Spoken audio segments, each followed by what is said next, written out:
ॐ भूर्भुवस्सुवः तत्सवितुर्वरेण्यं भर्गो देवस्य धीमहि धियो यो नः प्रचोदयात् ॐ शान्ति शान्ति शान्तिः.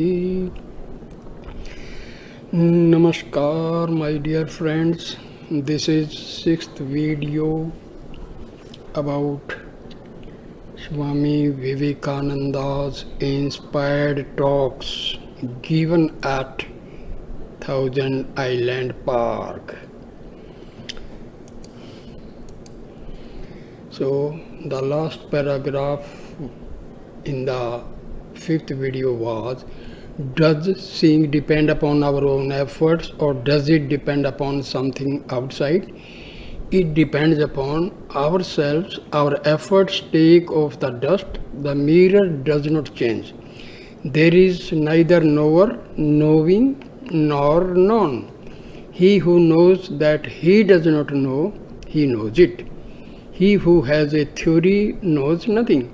The idea that we are bound is only an illusion. So these were the last words. Now next video, sixth, start from here. Religion is not of this world. It is heart cleansing and its effect on this world is secondary. Freedom is inseparable from the nature of the Atma. This is ever pure, ever perfect, ever unchangeable. This Atma you can never know. We can say nothing about the Atma, but not this, not this. Brahma is that which we can never drive out by any power of mind or imagination. This was said by Sankara. The universe is thought, and the Vedas are the words of this thought. We can create and uncreate this whole universe. Repeating the words, the unseen thought is aroused, and as a result, a seen effect is produced. This is the claim of a certain sect of karmis. They think that each one of us is creator. Pronounce the words, the thought which corresponds will arise and result will become visible. Thought is the power of the word. The word is the expression of the thought, says the Mimamsakas, a Hindu philosophical sect.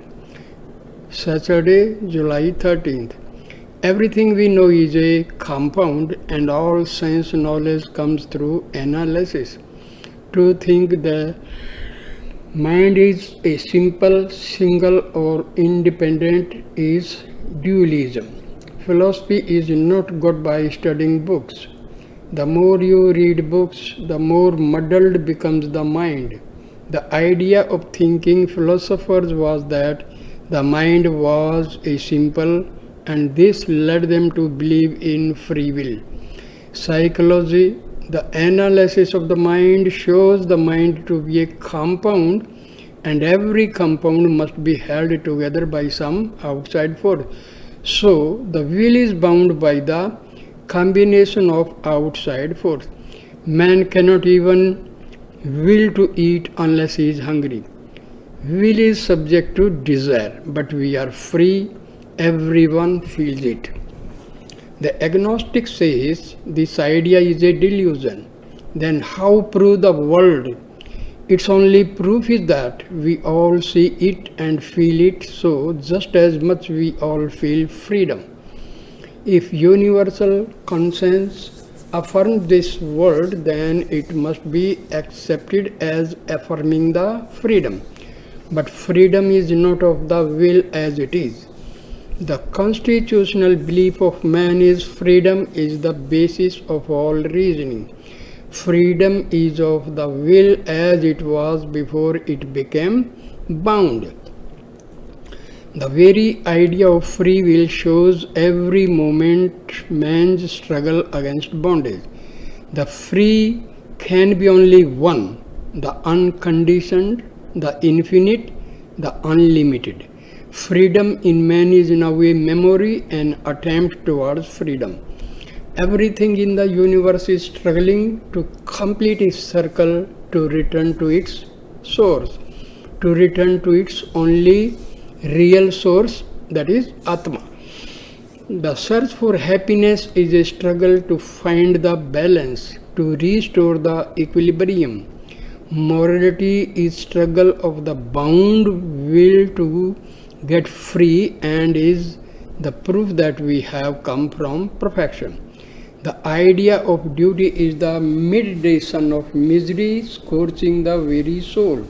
O king, drink this one drop of nectar and be happy. I am not the doer, this is the nectar.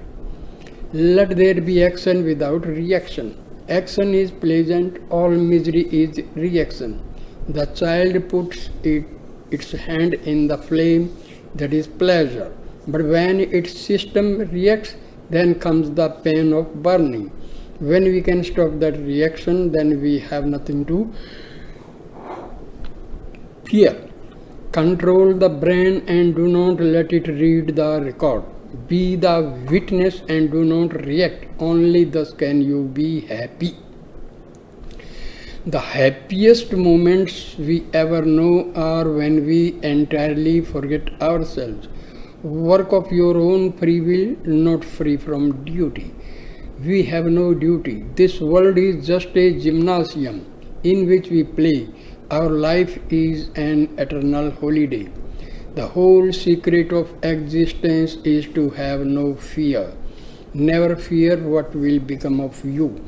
Depend on no one. Only the moment you reject all help are you free.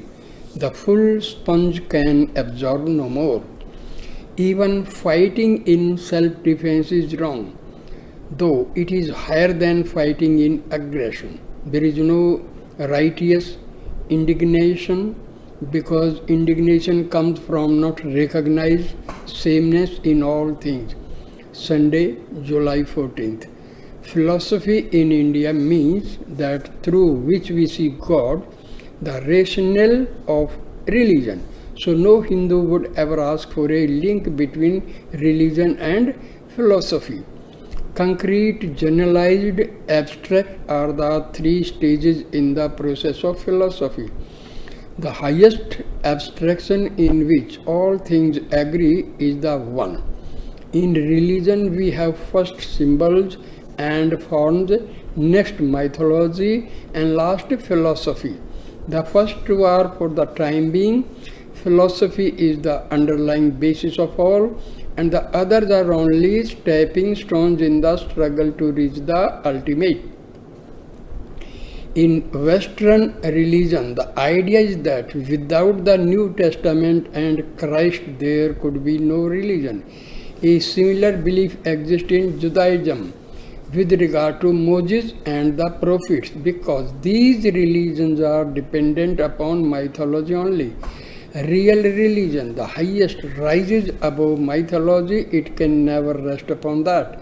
Modern science has really made the foundation of religion strong. That the whole universe is one is scientifically demonstrable. What the metaphysicians call being, the physicists called matter. But there is no real fight between the two, for both are one. Though an atom is invisible, unthinkable, yet in it are the whole power and potency of the universe. That is exactly what the Vedantist says of Atma.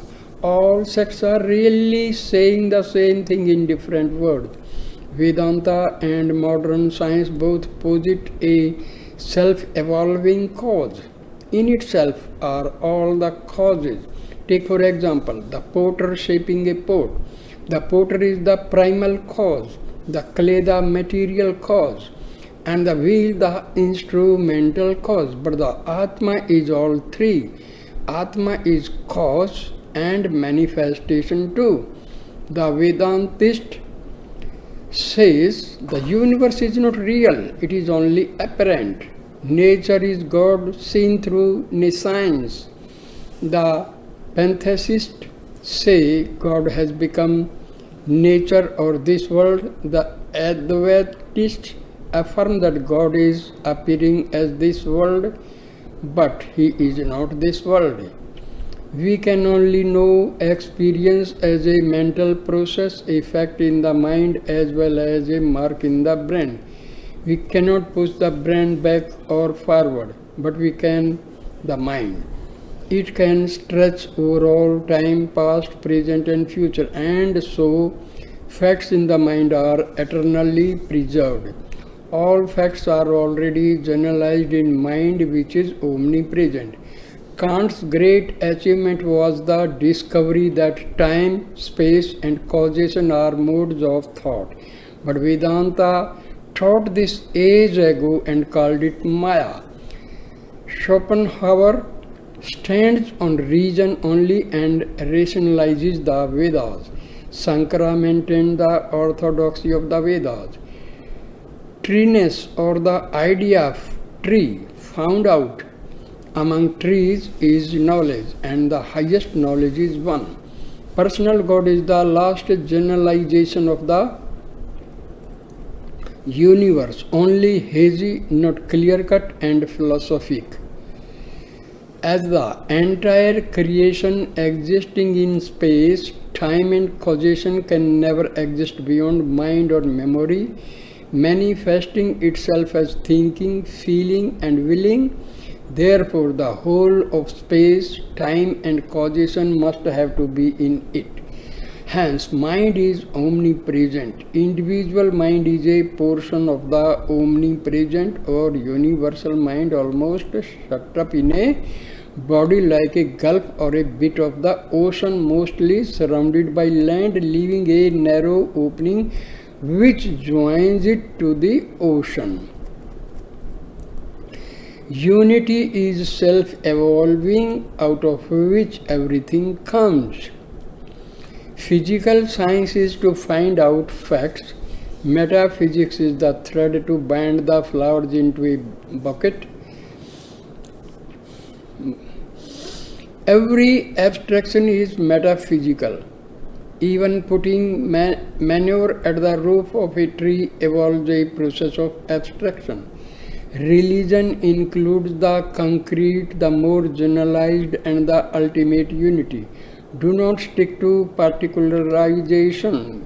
Get to the principle, to the one. Devils are machines of darkness, angels are machines of light, but both are machines. Man alone is alive. Break the machine, strike the balance, and then man can become free. Find out that the relationship between yourself and the machine is as between a worker and his instrument. Never identify yourself with it. This is the only world where man can work out his salvation. Whom the self chooses is true. Election is true, but put it within. As an external and fantastic doctrine, it is horrible. Monday, July 15. Where there is polyandry, as in Tibet, women are physically stronger than the men. When the English go there, these women carry large men up the mountains. In Malabar, although of course polyandry does not obtain there, the women led in everything. Exceptional cleanliness is apparent everywhere, and there is the greatest impetus to learning. When I myself was in that country, I met many women who spoke good Sanskrit, while in the rest of India not one woman in a million can speak it. Mastery elevates and servitude debases. Malabar has never been conquered either by the Portuguese or by the Muslims. The Dravidians were a non-Aryan race of Central Asia who preceded the Aryans, and those of southern India were the most civilized. Women with them stood higher than men. They subsequently divided, some going to Egypt, others to Babylonia, and the rest remaining in India. Tuesday, July 16th, Sankara. Adristan Adistam, the unseen cause, leads us to sacrifice and worship, which in turn produce seen result. So we must first hear, then think or reason, and then meditate upon Brahma. The result of works and the result of knowledge are two different things. Do and do not do are the background of all morality, but they really belong only to the body and the mind. All happiness and misery are inextricably connected with the senses, and body is necessary to experience them. The higher the body, the higher the standard of virtue, even up to Brahma, but all have bodies. As long as there is a body, there must be pleasure and pain. Only when one has got rid of the body can one escape them. The Atma is bodiless, says Sankara. No law can make you free. You are free. Nothing can give you freedom if you have it not already. The Atma is self-illumined. Cause and effect do not reach there, and this disembodiedness is freedom. Disembodiedness is freedom. Beyond what was or is to be is Brahma. As an effect, freedom would have no value. It would be a compound, and as such would contain the seeds of bondage. It is the one real factor not to be attained, but the real nature of the soul.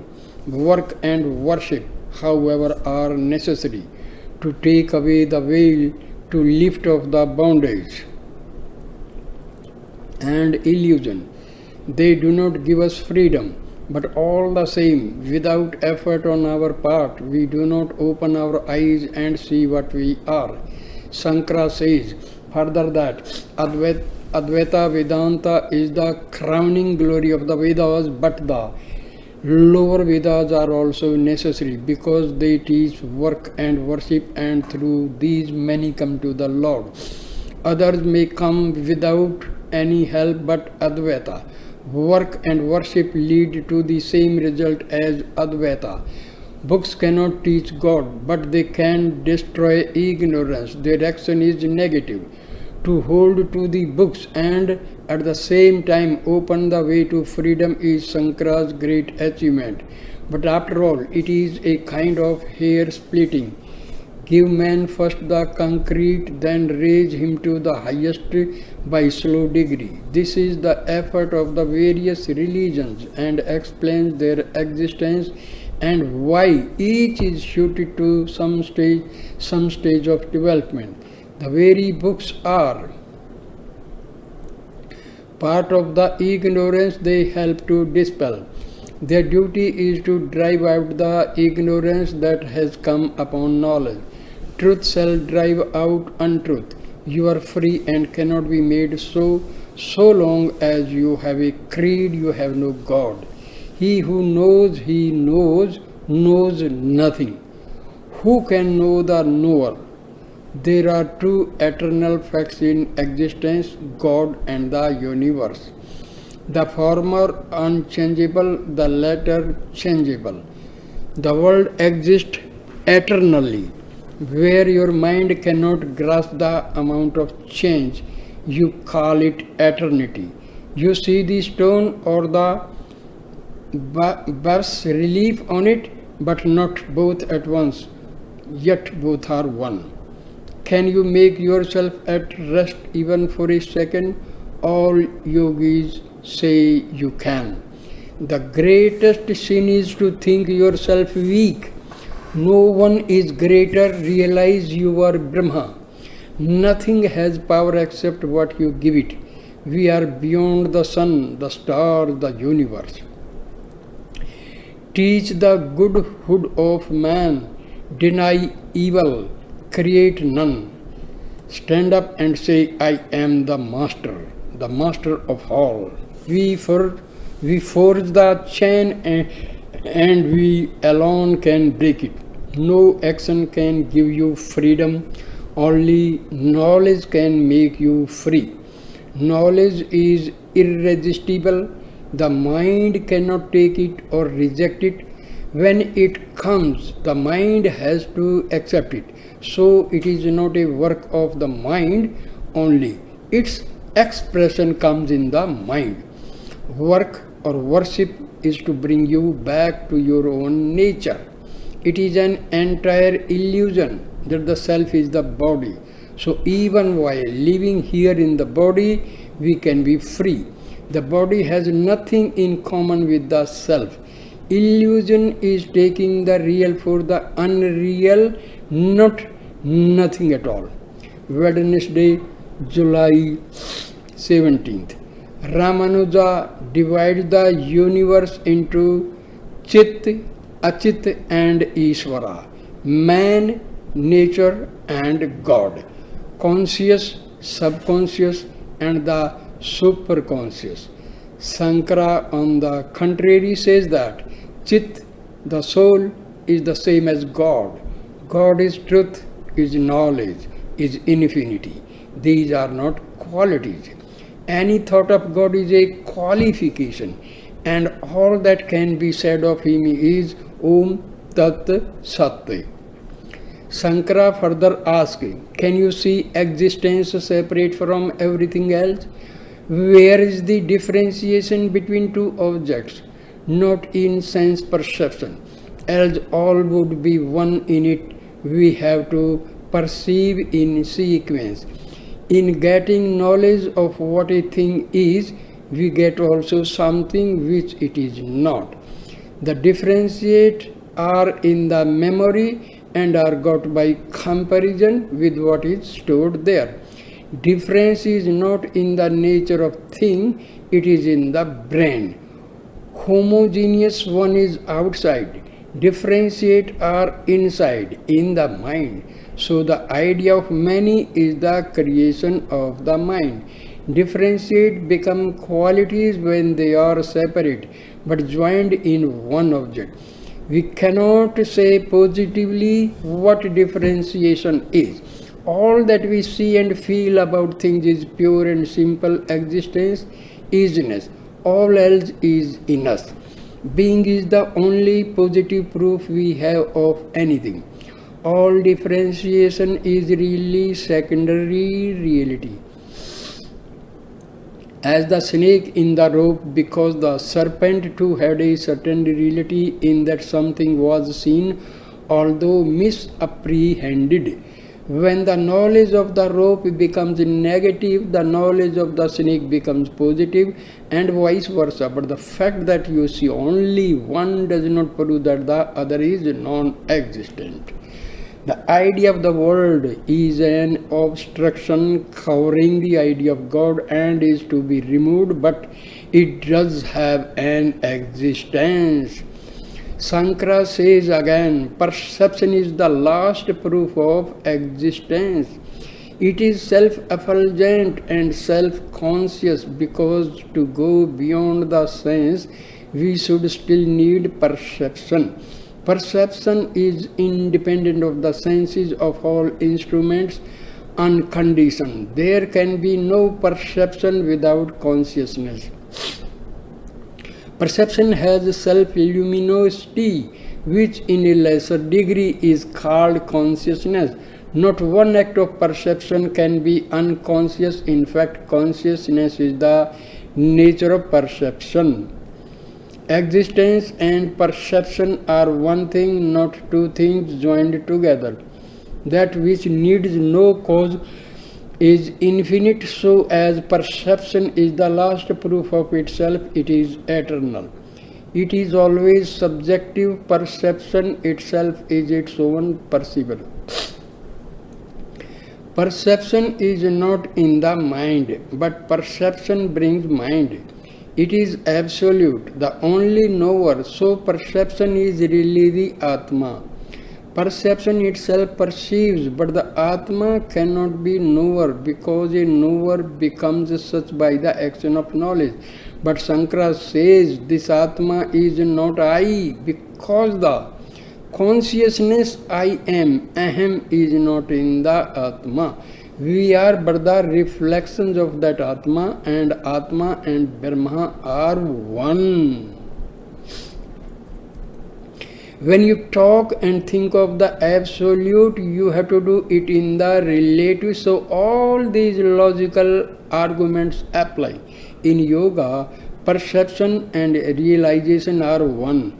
Vishishta Advaita, of which Ramanuja is the exponent, is seeing partial unity and is a step towards Advaita.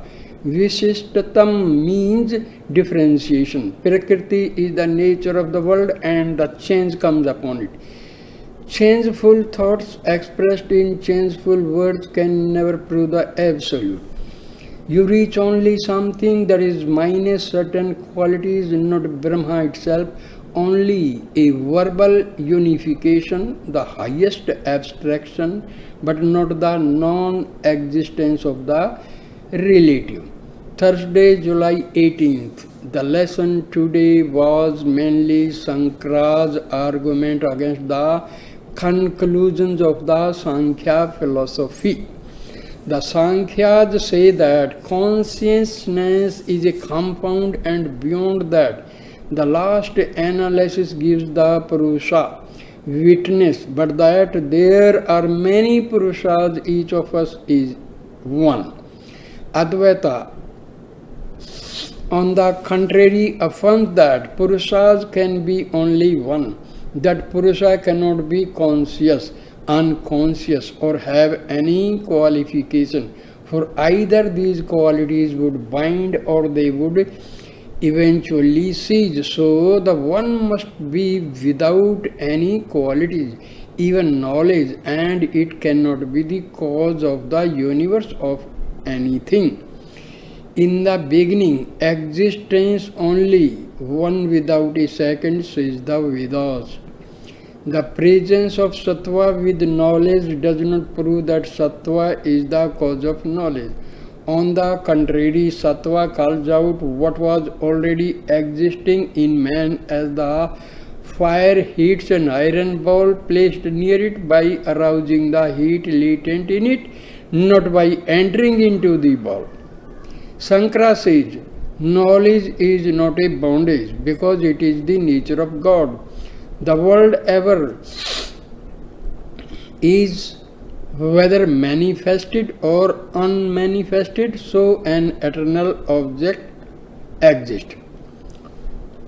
Jnana Bala Kriya, knowledge, power, activity, is God.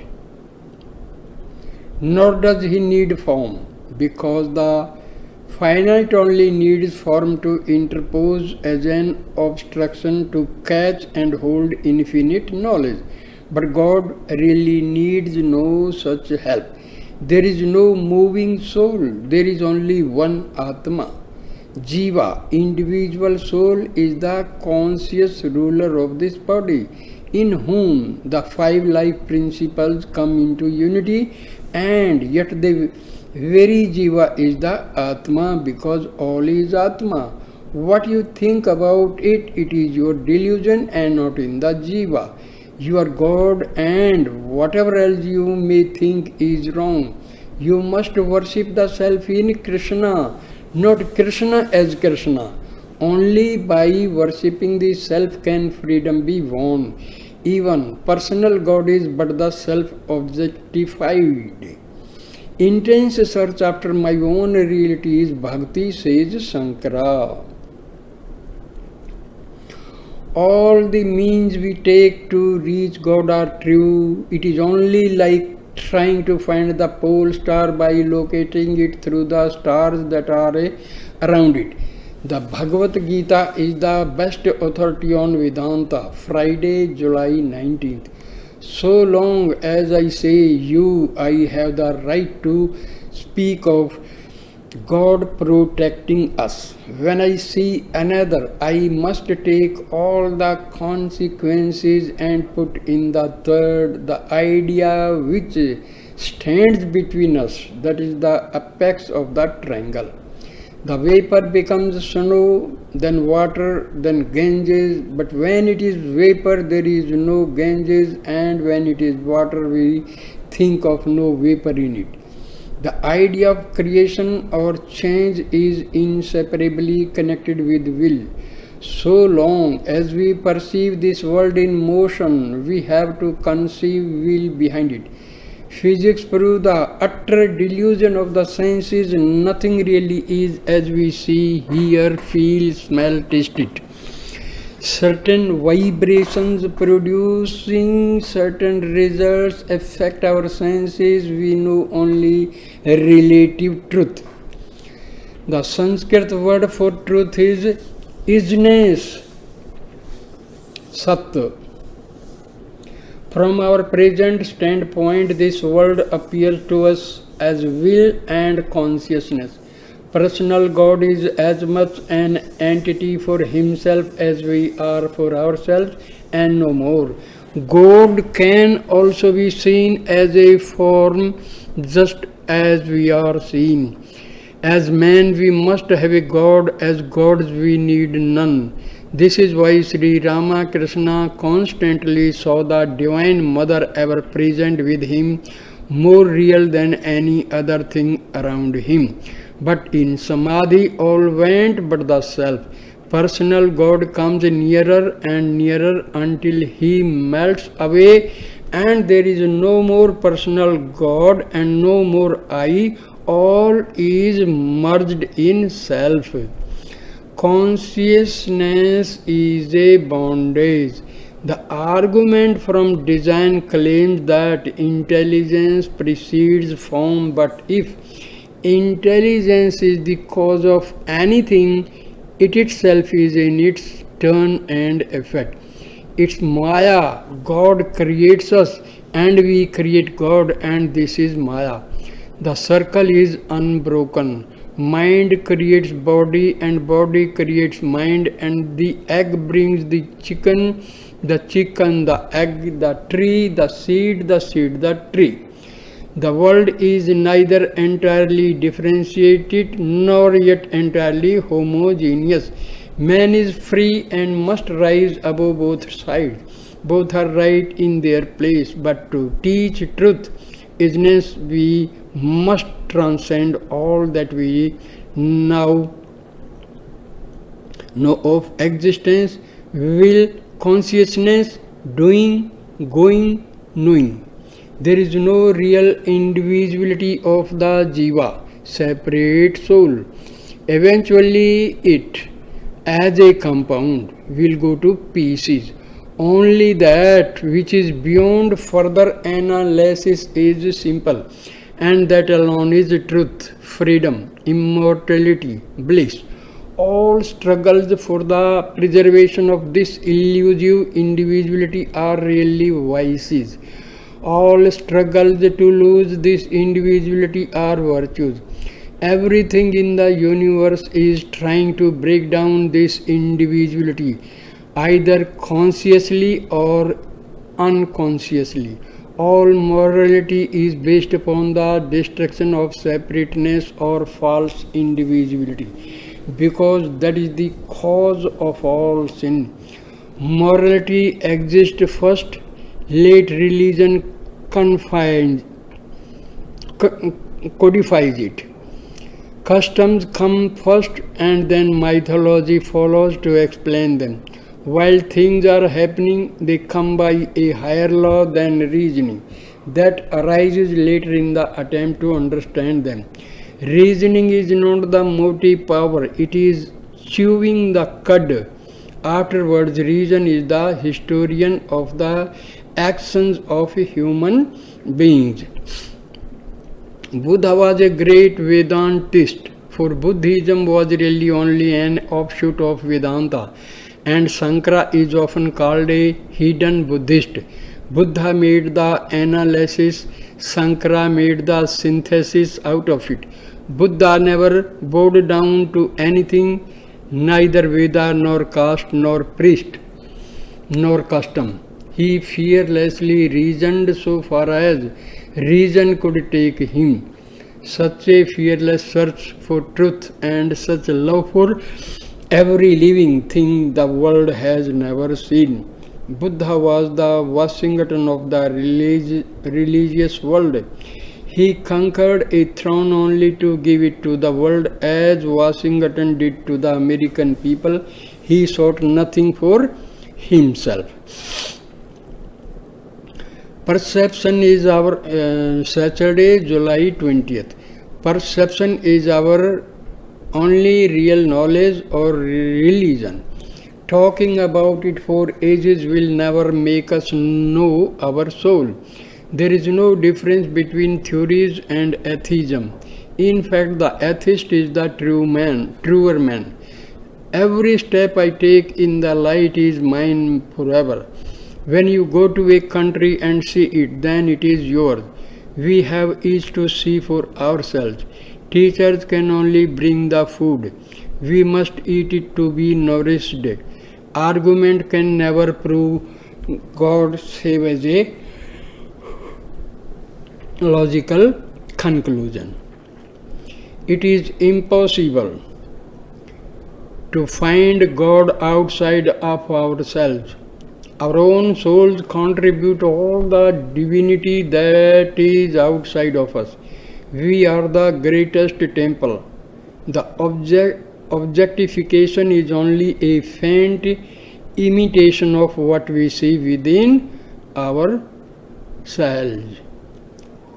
Concentration of the power of the mind is our only instrument to help us see God. If you know one soul, you know all souls, past, present, and to come. The will concentrates the mind. Certain things excite and control this will, such as reason, love, devotion, breathing, etc. The concentrated mind is a lamp that shows us every corner of the soul. No one method can suit all. These different methods are not steps necessary to be taken one after another. Ceremonials are the lowest form, next God external, and after that God internal. In some cases, gradation may be needed, but in many only one way is required. It would be the height of folly to say to everyone, you must pass through karma and bhakti before you can reach jnanam. Stick to your reason until you reach something higher, and you will know it to be higher because it will not jar with reason. The stage beyond consciousness is inspiration, samadhi, but never mistake hysterical trances for the real thing. It is a terrible thing to claim this inspiration falsely, to mistake instinct for inspiration. There is no external test for inspiration. We know it ourselves. Our guardian against mistake is negative, the voice of reason. All religion is going beyond reason, but the reason is the only guide to get there. Instinct is like ice, reason is the water, and inspiration is the subtlest form or vapor. One follows the other. Everywhere is this eternal sequence: unconsciousness, consciousness, intelligence, matter, body, mind, and to us it seems as if the chain began with the particular link we first lay hold of. Arguments on both sides are of equal weight, and both are true. We must reach beyond both to where there is neither the one nor the other. These successions are all Maya. Religion is above reason, supernatural. Faith is not the belief, it is the grasp on the ultimate, an illumination. First hear, then reason, and find out all that reason can give about the Atma. Let the flood of reason flow over it, then take what remains. If nothing remains, Thank God you have escaped a superstition.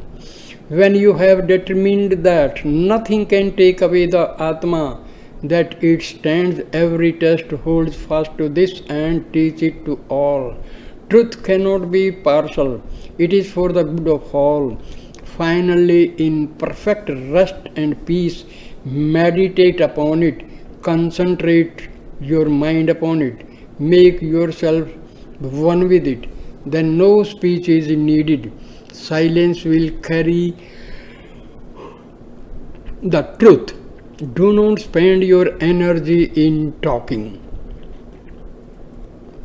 but meditate in silence and do not let the rush of the outside world disturb you. When your mind is in the highest state, you are unconscious of it. Accumulate power in silence and become a dynamo of spirituality. What can a beggar give? Only a king can give, and he only where he wants nothing himself. Hold your money merely as custodian for what is God's. Have no attachment for it. Let name and fame and money go. They are a terrible bondage. Feel the wonderful atmosphere of freedom. You are free, free, free. Oh, blessed am I. Freedom am I. I am the infinite. In my soul I can find no beginning and no end. All is myself, say this unceasingly. Sunday, July 21st, Patanjali's Yoga Aphorisms. Yoga is the science of restraining the chitta, mind, from breaking into vritti, modifications. Mind is a mixture of sensation and feelings or action and reaction, so it cannot be permanent. The mind has a fine body and through this it works on the gross body. Vedanta says that behind the mind is the real self.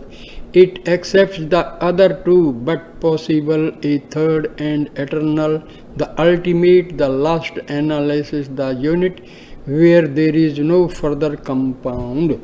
Birth is recomposition, death is decomposition, and the final analysis is where Atma is found.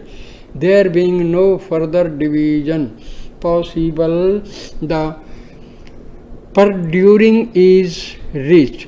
The whole ocean is present at the back of each wave, and all manifestations are waves, some very big, some small, yet all are the ocean in their essence, the whole ocean, but as waves, each is a part. When the waves are stilled, then all is one. A spectator without a spectacle, says Patanjali. When the mind is active, the Atma is mixed up with it. The repetition of old forms in quick succession is memory. Be unattached. Knowledge is power, and getting one you get the other. Be knowledge, you can even banish the material world. When you can mentally get rid of one quality after another from any object until all are gone, you can at will make the object itself disappear from your consciousness. Those who are ready advance very quickly and can become yogis in 6 months. The less developed may take several years, and anyone by faithful work and by giving up everything else and devoting himself solely to practice can reach the goal in 12 years. Bhakti will bring you there without any of these mental gymnastics, but it is a slower way. Here by Bhakti, Swami ji does not mean intense or undivided love for God. He has already taught extreme love and highest knowledge are one, and again in defining it he says this absolute and continuous remembrance of the Lord is what is meant by Bhakti. So by Ishvara is the Atma as seen or grasped by mind. His highest name is Om. So repeat it, meditate on it, and think of all its wonderful nature and attributes. Repeating the Om continually is the only true worship. It is not a word, it is God Himself. Religion gives you nothing new. It only takes off obstacles and lets you see yourself. Sickness is the first great obstacle. A healthy body is the best instrument. Melancholy is an almost insuperable barrier. If you have once known Brahma, never after can you be melancholy. Doubt, want of perseverance, mistaken ideas are other obstacles. Pranas are subtle energies, source of motion. There are 10 in all. So I will take this topic in next video. So I stop this video here. Thank you, my dear friends, for watching, listening this video. Please subscribe my channel, like, comment and share the video. Thanks a lot, my dear friends. Namaskar, namaskar, namaskar.